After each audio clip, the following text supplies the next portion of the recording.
Hello everyone, this is Daniel aka BBL Dan, and welcome to another episode of where I am constructing a ventriloquist puppet. From the last episode, I did a little bit off camera, made just a little bit of progress. So rather than me try to explain all that here, let me go ahead and show you. So let's go ahead and jump right to that. Alright, so this is the mechanism that we have so far.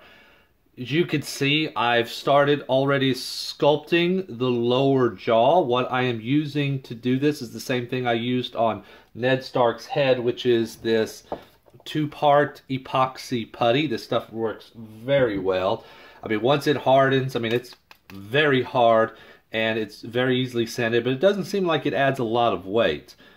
Just a little bit, but not too much. I mean, the spring mechanism that I've developed still seems to be working out very well. So we sculpted the teeth, the tongue, and everything. So it's actually starting to look kind of weird at this point. Almost nightmare fuel-ish. So as this is all hot glued in, and so I want to redo all of this. I mean, there are some additions and changes that I need to make, some little modifications to get the final result, and that is what I'm going to do before I go ahead and remove all this and do a more permanent solution and then paint the eyes. And then from there I can go ahead and start attaching it into the face mask itself. I'm going to have to do quite a bit of sanding and removing the material here to make sure that everything works accordingly, because right now those eyes aren't going to, you know, they're hitting against the mask itself, so they're not going to really close very well. But just a little bit of work here and there, and I think it'll work out well.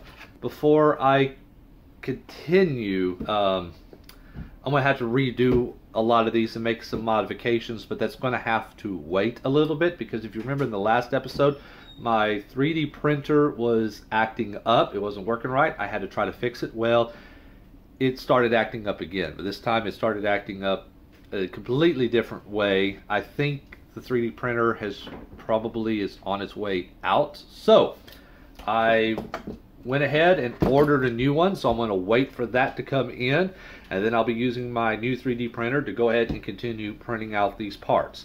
But until then though, I believe I can go ahead and start working on this to start removing some material. So this piece here, when it goes in, all the mechanisms, the mouth and the eyes and everything, are going to move the way that they're supposed to. So I guess I can work on that while we're waiting. So let me get to it. All right, after a while and some experimenting and some going through some different versions and trying out some different things, here we are. This is now completed to the point to where I could go ahead and actually mount it into the front portion of the head right here. Once again, this base just has the three mechanisms of the eyes moving side to side.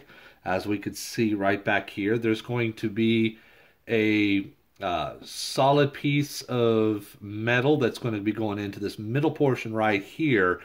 And when that metal is turned down at the bottom, that's going to cause this to move side to side to get those eyes to look from side to side. I think that turned out very well.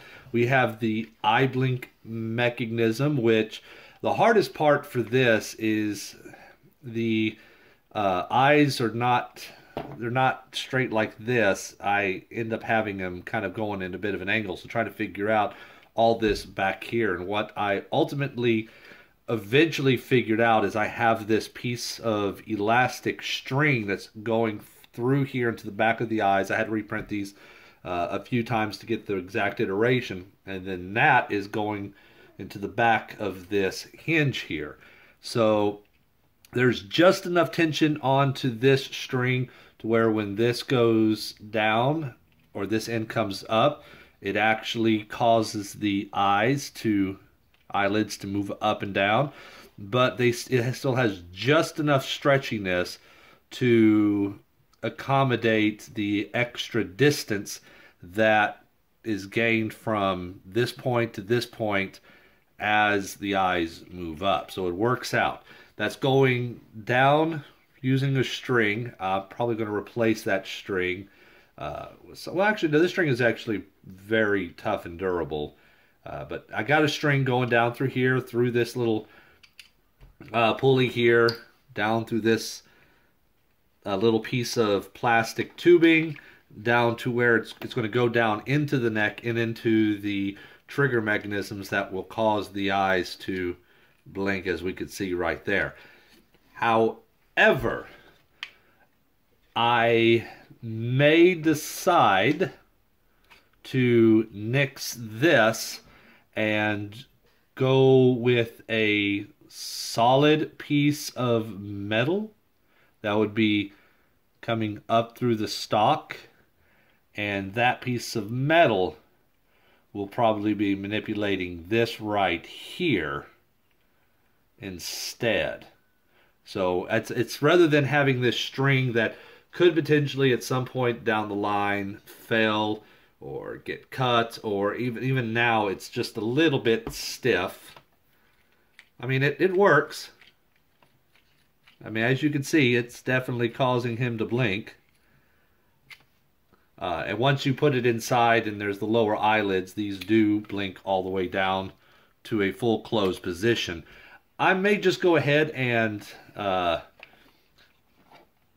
quite possibly just replace that to where there's just it's all a mechanical, rather than relying on string. It's all a solid mechanical piece that will cause this to blink up and down. So that wouldn't be too much of an issue if I decide to do that. I can do all of that with this mounted because it's all still available and easy for me to get. So all I need to do is just cut this out of the way. I don't even have to really worry about cutting it out from the front. I just cut this all out of the way and remove this pin, and that should give me ample enough space right inside there.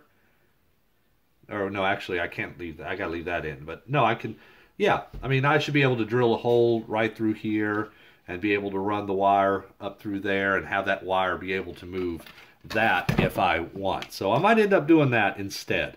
In fact, I'm probably going to go ahead and do kind of a test just to see if that works. But yeah, besides, only thing I need to do before I put it in, which won't take too long, is finish kind of sanding down the teeth and paint this, at least this portion right here in the inside of the mouth. It's going to be easier while it's painted out, and then I'll be able to just sand this down just a little bit to get the final contours, sand this down just to get the final clearance that I need, and just pop this in, and there you go.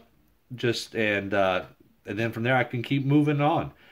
I'm going to attach this using a mixture of epoxy and regular epoxy, and also two-part kind of epoxy clay to fasten this all in to where it's going to stay in good. And then from there I'll start using a more two-part epoxy clay to cover this whole thing here, at least in the front, to try to get the final sculpts of what we need. Because yeah, this right here, I mean, there's a lot of little issues that need to be addressed, and so that two-part epoxy clay will help smooth it out to get the final look that we are needing. So let's go ahead and move forward with that, and then we could start on the neck mechanism and the trigger mechanisms down at the bottom to make everything work. So let's go ahead and do that. Okay, everyone, so after all this time, I've finally gone ahead and done it. As you can see, the entire base mechanism is securely fastened inside that head. Could I take it out? I probably can, but not without potentially damaging the rest of this puppet head. So what I have done is what is going to be done, except for just a few small things. I still have the eyebrow mechanisms that I need to work on, which that's coming up here pretty quick. But as you can see here, the eyes will move side to side. The eyelids will blink, as we can see there. And the mouth will open and close. Very easy. I did go in and replace the spring that I had in there with one that's just that has a little bit more force. So it seems like it's working much better as far as it's closing. So yeah, I think it's working. So now what I need to do here is to go ahead and start actually using this two-part epoxy putty that I have. You see me use it before. I've used a little, it's actually the same type of epoxy putty that I used on this mouthpiece right here, and go ahead and coat the entire head with it. I'm actually going to go ahead and do just a real quick little sanding just to make sure that any loose paint that's on here is knocked off, and then start coating it with that, at least the front portion, and sand that down and get it to where it's fine, to where it's finished. And hello, sissy. Hello, sissy. It's my puppy. She's wanting attention. So, and part of that, I mean, the two parts reason why I want to do that is, for one, it's actually going to give this a lot more strength, and two, it's going to help me actually finalize and give this nice finish. I'm only going to do just around here in the neck, because I need to take the back portion and put that on and then go around the whole head, and I'm not putting that back portion on until I get the rod that's going to be going up along in the middle, that's going to hold all the control mechanisms into place and also finish the eyebrows. So let's go ahead and start with that two-part epoxy. So here he is, ready to be covered with his final skin. So I have the two-part epoxy putty here, and all it is you just take, you know, the same amount of part A, or take a little bit of part A, and take this about roughly the same amount of part B, and just roll them together like so. So all that I'm going to do is I'm going to take a little bit of it at a time. Let me put that right there, and just start kind of spreading it out. And as I said, not only is this going to, you know, this is serving three purposes. Gives it a nice, stronger skin. I mean, this resin, fiberglass resin, is pretty tough, but it's going to make it a little bit tougher. It is also going to allow me to fix and sculpt any additional details that need to be sculpted or fixed, and also close some gaps that has formed while I was making this. So I'm just going to take some of this, and like we got a little cut right there. So I'm just going to take this and place it on that cup, or that cut, not cup, that cut. And I'm going to try to smooth it inside the mouth as well. And just start to kind of smooth it along just like that. So I'm just going to get kind of the rough laying down of it first, a rough base layer. Then I'll come in with some water and start to smooth it out. And then as it dries a little bit more, I'll come in with some sandpaper and start to sand it out. Oops, get it into that little hole there. And I don't want this to be terribly thick. I'm just using this just to kind of finalize and smoothing out the layers, fixing any little details that I notice that needs to be fixed. And when I go into giving it its final sanding, I'm sanding more of this off and not necessarily too much into the main shell of the fiberglass. So, just like that. Just smooth it out. So some of it's coming off, that's okay. There we go, like that.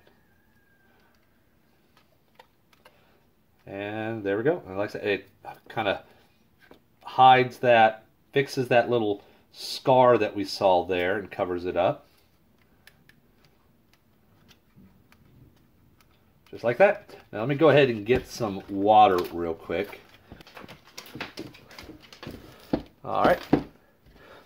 Now I got some water here, and I can just take the water and put it on and use it to help smooth and blend this a little bit more uniformly across the whole head, just like that. Once again, I don't think this is water-based, but it really works well, with smoothing by using the water. I'm gonna need to look into that, see if it is water-based.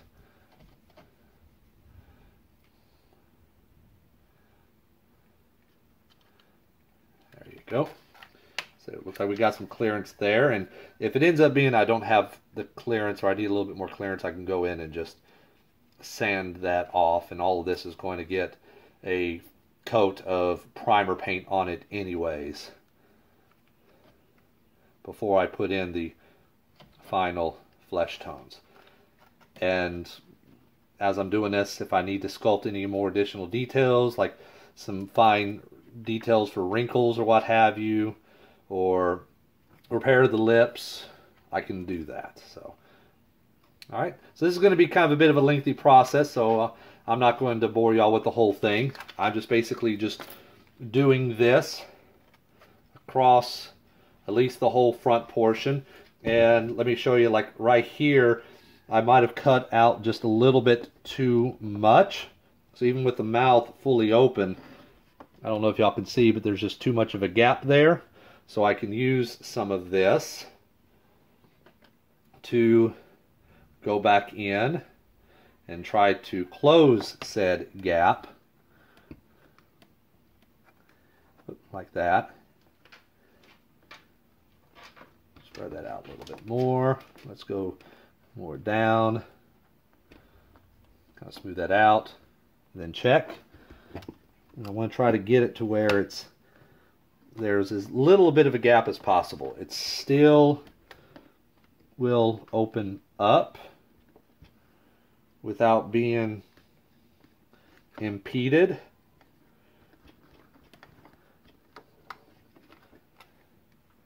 There we go. Yeah. Maybe y'all can see that right there.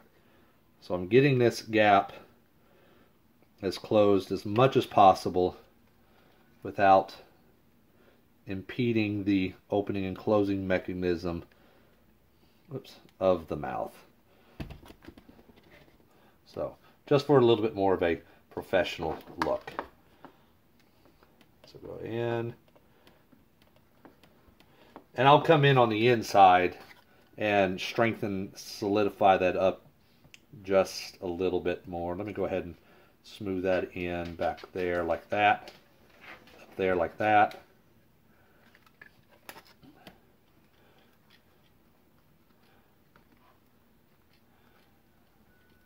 Move some of that material further down the head or down the neck.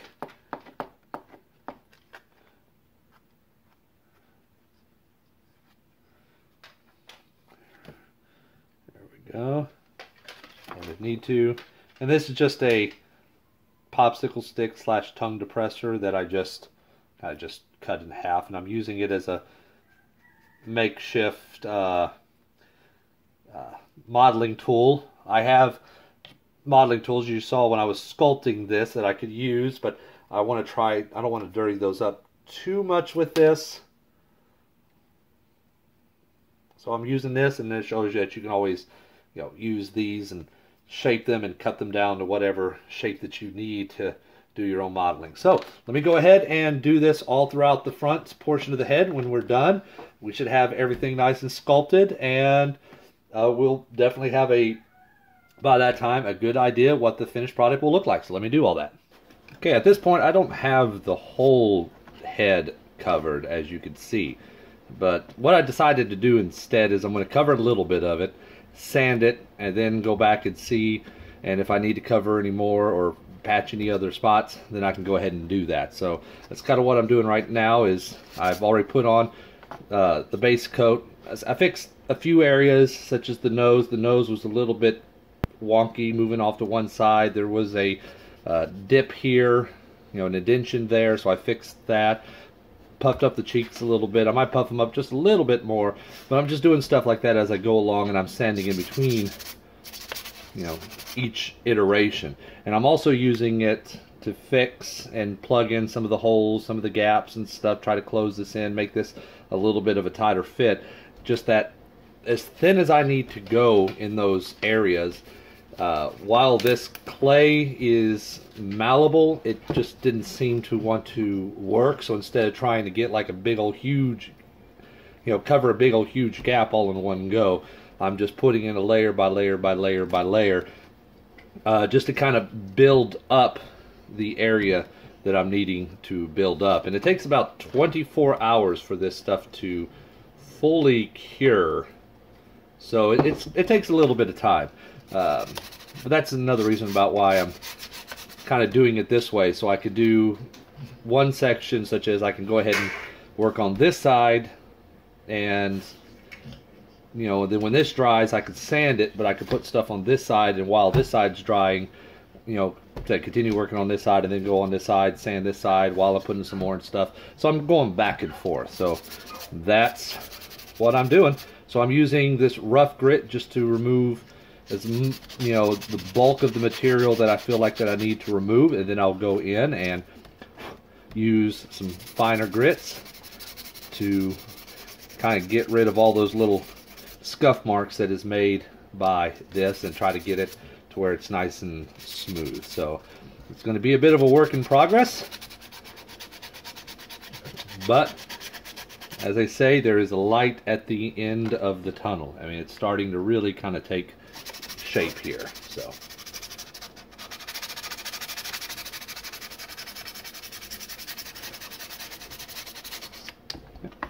okay, and with that, everybody, I'm going to go ahead and conclude this episode, because what I need to do now is pretty much basically just what I described. I'm just going to sand, add in some more epoxy clay as needed, sand again until I get the entire face, just the face, not the sides, but the face and the neck done and completed, or at least as far as the clay is concerned. So no sense in me constantly recording that bit of that episode. So I think this would be a good place for me to go ahead and stop this episode, and I'll continue working this on screen. So I still got a lot of work left to do for the next episode. Or actually, between this episode and the next episode, I'm going to try to finish this. And in the next episode, we're going to go ahead and start working on the eyebrow mechanism, and also the rod that's going to be going down along the back to the control mechanisms down at the bottom. That's going to make all of this stuff work here. So we're going to be working on that. But until then, I just want to say that this is, my name is Daniel, aka B-Belt Dan. This is Constructing a Ventriloquist Puppet, Episode 5. Thank you for watching. I'll see you next time.